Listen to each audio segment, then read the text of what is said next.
Hi, Malachy here from Lawn. Just to explain today about the Operation Biodiversity with Lawn. I'm just standing at one of my own hedgerows in my own farm here at home, and just thought I'd try and explain the importance of biodiversity in hedges and trees and what that brings to us at home. So basically, if you can imagine that if my farm land was just grassland only, it would support one or two varieties of insects and creatures that would live on those insects in turn. But because we have hedges like this here, there's a nice mature hedgerow with wild dog roses. We got holly, we have gorse, and we have briars, and we have the mature trees overhead and whitethorns that are mature with berries on them. So what that does is multiplies the amount of creatures that can live in this given area, and therefore you have a much bigger ecosystem or much more biodiversity within this area. And that overspreads then into areas where there is no hedgerows like the farmland here.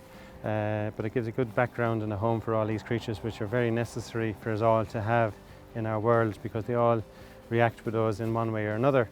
And we rely on things like bees and that for pollination. Bees need to be able to find nectar. They can't get that just from grassland only, so they must have the likes of our hedgerows here to find as a source of nectar for them. And they in turn then pollinate our farm crops and such like that.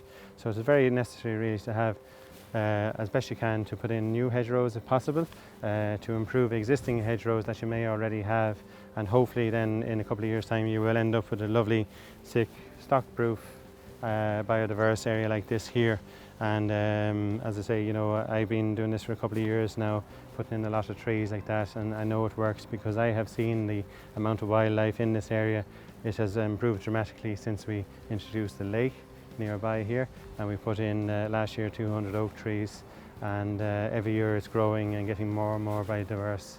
So I'd encourage you as best you can anyway to try this at home yourselves. And don't forget, actually, if you don't have land like I have here and you only have a small area or have no land at all, if you can even just plant one tree or one hedgerow plant in a given area, that'll actually help a lot, and if everybody does that and participates in a small way, we can actually all together as a group will actually help a lot.